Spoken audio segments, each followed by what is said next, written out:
Hello champions, welcome to my next lecture on the GATE 2026 mathematics. Today I will explain you how you can solve the linear programming problems with my shortcut tricks. Myself Dr. Harish Garg, you can follow and subscribe my YouTube channel. The first question is related to you have to find the maximum value of the alpha and beta.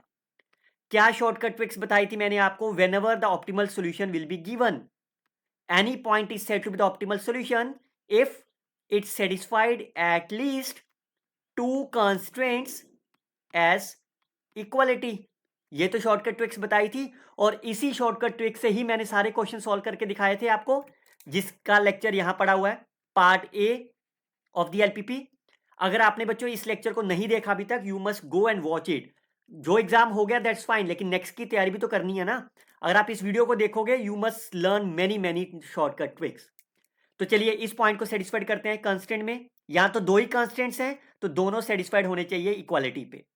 16 plus 0 plus 2 satisfied, -12 plus 4 plus beta is equal to 2. तो यहां से beta की value कितनी आ गई आपके पास? 10. 2 plus 10, 2 plus 8 is my 10. Clear? अब आपका target क्या रह गया? अल्फा को निकालना. अच्छा एक सेकेंड, आप क्या कह रहे हो? आप कह रहे हो सर इसमें नॉन बेसिक वेरिएबल कितने होंगे? नॉन बेसिक वेरिएबल्स आर 2 और बेसिक वेरिएबल कितने होंगे? अगेन 2, बिकॉज 4 कांस्टेंट्स है ना. तो इसके अकॉर्डिंग आपके पास बीटा की वैल्यू 0 होनी चाहिए.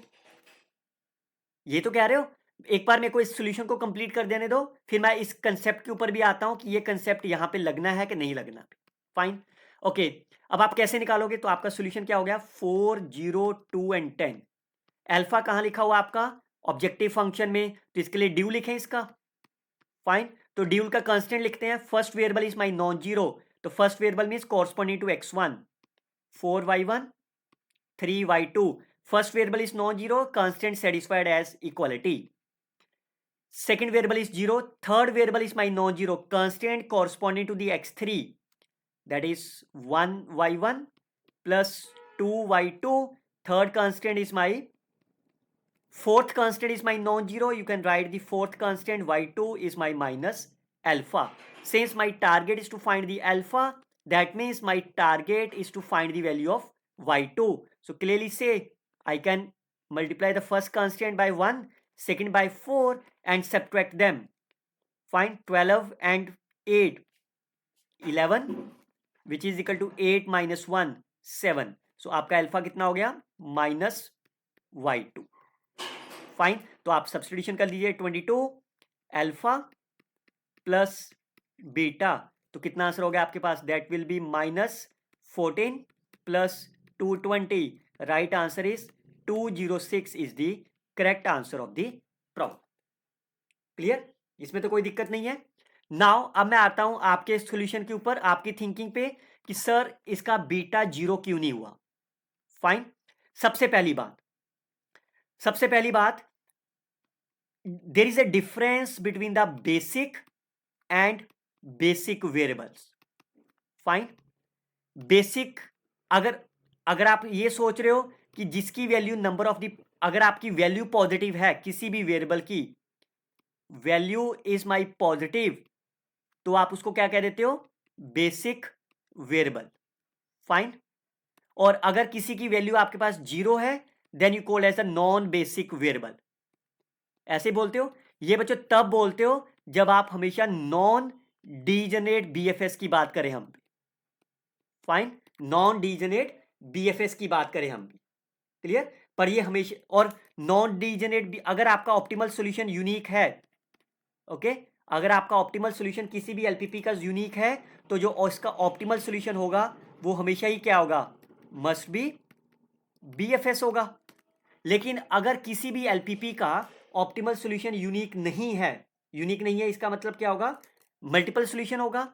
अगर इसका मल्टीपल सॉल्यूशन एग्जिस्ट करता है, फाइन, तो इसका मतलब क्या होगा? Some of the optimal solutions, जितने भी ऑप्टिमल मल्टीपल ऑप्टिमल सॉल्यूशन होंगे, some of the optimal solutions are not BFS. Fine, लेकिन यहां पे आपको एक सॉल्यूशन दिया है, ये ऑप्टिमल है, इसकी गारंटी है, लेकिन मल्टीपल सॉल्यूशन एग्जिस्ट करते हैं, इसकी कोई गारंटी नहीं है. सेकेंड चीज, बेसिक जो डिफाइन करते हैं वो हमेशा एल आई डिफाइन होता है। फाइन, अगर मान लो मैं आपसे ये कहूं कि x1 and x2 are the basic variables, पहले चेक करते हैं बेसिक है कि नहीं है। तो बेसिकली इसका एल आई होना जरूरी है। 4 - 3 1 and 0 from the constants clearly से the determinant is a non zero. Yes it is a basic. क्या ये बेसिक वेरिएबल भी हैं? Are they basic variables too? अब बेसिक वेरिएबल की बात हो रही है तो इसका मतलब नॉन बेसिक वेरिएबल क्या हो गया आपके पास? x3 and x4। तो जैसे एन x3 एंड x4 की वैल्यू अगर आप जीरो फिल करो कांस्टेंट में, तो आपके पास सेकंड कांस्टेंट से देखो x1 कितना आ गया, which is not possible because x1 x3 are greater than zero. इसका मतलब x1 and x2 are basic, fine, but they are not basic variables. Fine, they are not basic variables. तो इसका मतलब अगर चार होंगे, दो ही आपके पास, वो आप बिल्कुल सही कह रहे हो, x1 इन चार में से कोई दो बेसिक होंगे। अब वो दो बेसिक कौन से होंगे? एक तो ये क्लियर है नॉन बेसिक आपके पास। फाइन, अब मैं चेक कर लेता हूं क्या x1 and x3 are basic होंगे। Fine, x1 and x3 basic होंगे, बिल्कुल होंगे। आप इसका डिटर्मिनेंट देखिए, ये नॉन जीरो है। क्या ये बेसिक वेरिएबल होंगे? बेसिक वेरिएबल का मतलब x2 एंड x4 क्या होंगे आपके पास? Non basic. तो फिल कर देते हैं value, 4x1 plus x3 is equal to 18 minus 3x1 plus 2x3 is equal to 2। तो जैसे आप इसको सॉल्व करोगे, इसको 2 से मल्टीप्लाई करके 1 से ऐड कर देता हूं, सब्ट्रैक्ट कर देता हूं, 8 11 36 34। तो क्लियरली से x1 इज माई पॉजिटिव। जैसे x1 पॉजिटिव होगा, सेकेंड कांस्टेंट से आपका x3 भी पॉजिटिव हो गया।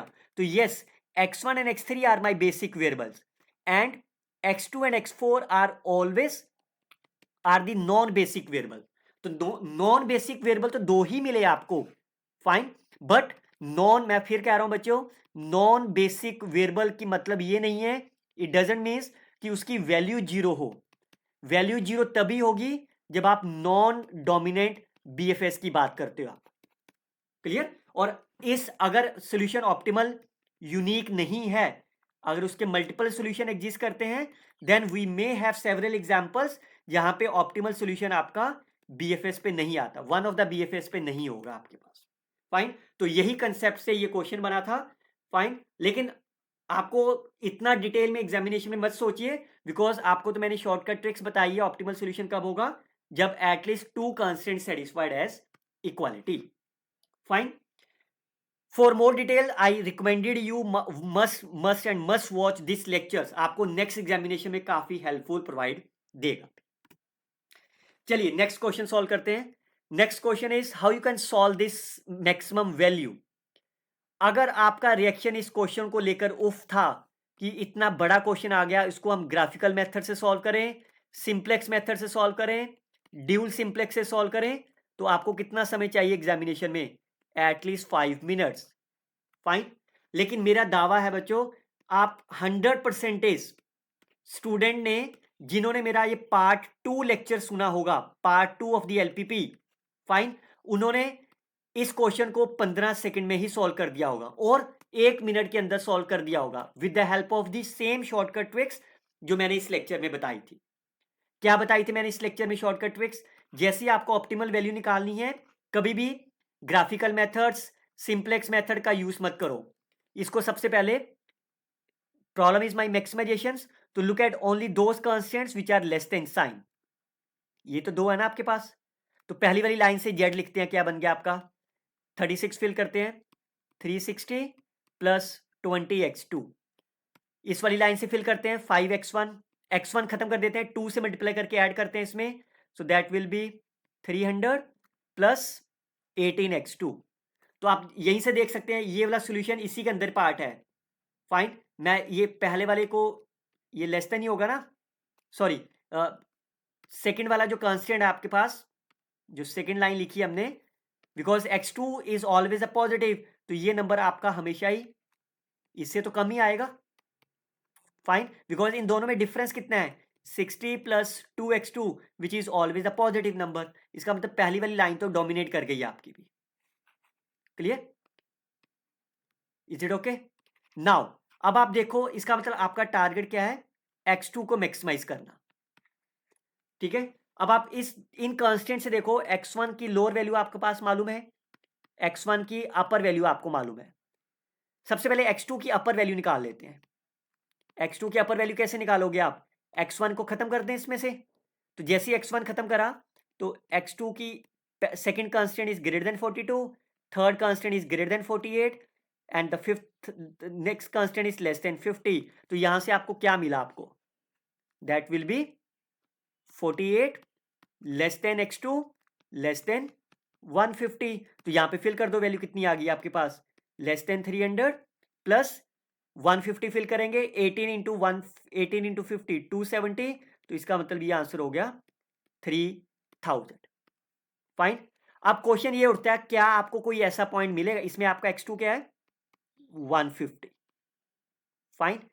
क्या x1 कोई ऐसा पॉइंट मिलेगा जिसपे आपको 3000 आंसर मिले, पहली बात क्लियर। सेकंड चीज, क्योंकि आपके पास बाउंड्स मिल गए आपको, x1 का लोअर बाउंड x2 का अपर बाउंड्स मिल गया आपको, तो मैं इसके पॉइंट्स बना लेता हूं। जब x1 0 होगा तो x2 की क्या क्या वैल्यूज हो सकती हैं, x2 में भी 48 और x इज 150। सेकंड चीज, अगर x1 आपका 36 है तो 48 होगा और 36 से 150 होगा।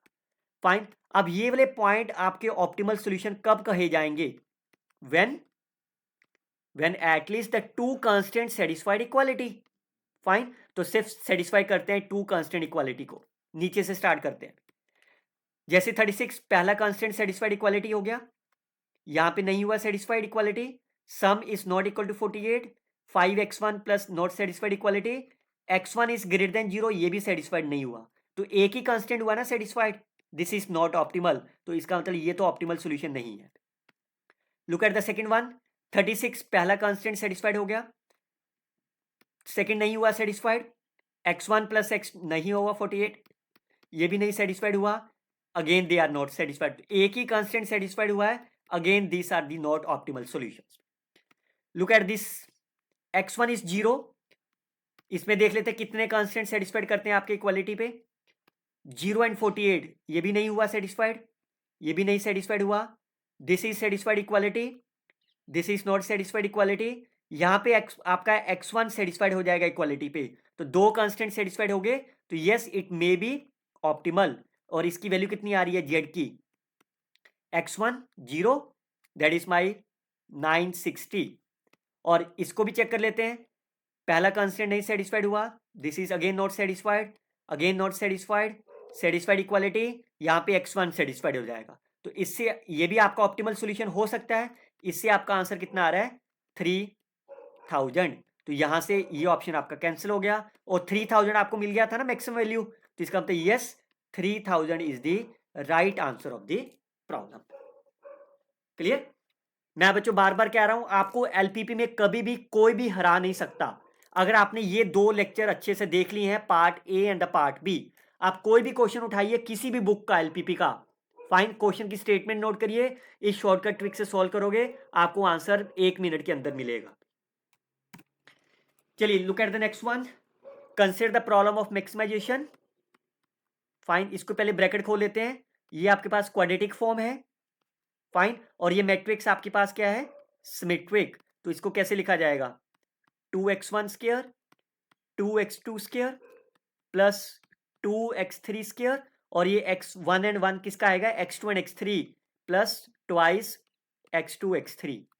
कांस्टेंट क्या हो गया आपके पास, x1 square x2 square x3 square which is equal to 1। इसकी वैल्यू यहां फिल कर दे रहा हूं, तो आपका ऑब्जेक्टिव फंक्शन क्या बेसिकली बन गया आपका, maximisation of 1 z is 2 plus 2x2 x3 subjective to, अब देखो ऑब्जेक्टिव फंक्शन में कहीं पे भी x2 एंड x3 x1 का कोई रोल नहीं ऑब्जेक्टिव में, तो मैं कांस्टेंट को थोड़ा सा चेंज करके लिख दूं, मैं लेस देन 1 लिख देता हूं इसे, फाइन, ये इसको मैं स्लैक वेरिएबल यूज कर लेता हूं। अब आपका चॉइस क्या है, आप इसको चाहे तो आप लेग्रेंज मल्टीप्लाई मेथड से सॉल्व करिए, फाइन, और चाहे आप इसे केकेटी कंडीशन से सॉल्व करिए, बट उसमें तो फिर से 5 मिनट लगेंगे ना आपको सॉल्व करने में। मैं आपको अगेन शॉर्टकट ट्रिक्स, मैं हमेशा ही आपको इजीएस्ट वे बताता हूं आपको बच्चों, वो इजीएस्ट वे कहाँ मिलेगी आपको ये मैक्सिमम मिनिमा के लेक्चर में मिलेगी आपको, अगर आपने देखा होगा। क्या शॉर्टकट ट्रिक्स बताई थी? पहले आप इस फंक्शन को देखिए आप, क्या ये फंक्शन आपका that is objective function and constraints, क्या ये सिमेट्रिक है? Is it a symmetric? Yes. जैसे आप x2 को रिप्लेस करते हो x3 से और x3 को x2 से रिप्लेस करते हो, बोथ आर सेम। तो जैसे ही आपका सिमेट्रिक हो तो आपका ऑप्टिमल सॉल्यूशन कहां मिलता है आपको? दोनों पॉइंट सेम हो जाएंगे ना। फाइन, तो फिल कर दो। तो z क्या बन गया आपका? 2 प्लस 2x2 स्क्वायर, कांस्टेंट क्या बन गया आपका? 2x2 square is less than equal to 1। तो ये वैल्यू यहां पे फिल कर देते हैं। आपको क्या बोला? मैक्सिमम वैल्यू पूछा ना, तो that is less than equal to 2 plus 1 which is equal to 3 is the right answer of the problem। काई, तो कितने सेकंड लगे आपको सॉल्व करने में? और आपका रिएक्शन भी यही होगा फाइन, अगर आप मेरे ये प्रीवियस लेक्चर देखकर गए होते। बच्चों मेरी गारंटी है, मैं बार बार गारंटी ले रहा हूं, अगर आपने एलपीपी को सीखना है अच्छे से, फाइन, ये 2 लेक्चर मस्ट देखिए आप। अभी देखो, अगर आपने अभी तक नहीं देखे, आपका कोई भी क्वेश्चन अनसॉल्व नहीं रहेगा एग्जामिनेशन के अंदर। फाइन, आपके कितने क्वेश्चन सही हुए? Late me know in the comment box. अगर आप मेरे साथ जुड़ना चाहते हो, you can scan and join my free WhatsApp group. This is only for you so that you can learn it and enjoy it. Fine, सिर्फ condition क्या है कि आपको चैनल को सब्सक्राइब करना होगा, उसके बाद ही आप अलाउड हो इस ग्रुप में एंटर होने से। आप नेक्स्ट वीडियो किस टॉपिक पे चाहते हो? Let me know in the comment box. I will upload very soon. Till then you can like and comment on the video, share this video with your friends. Best of luck students, happy learning.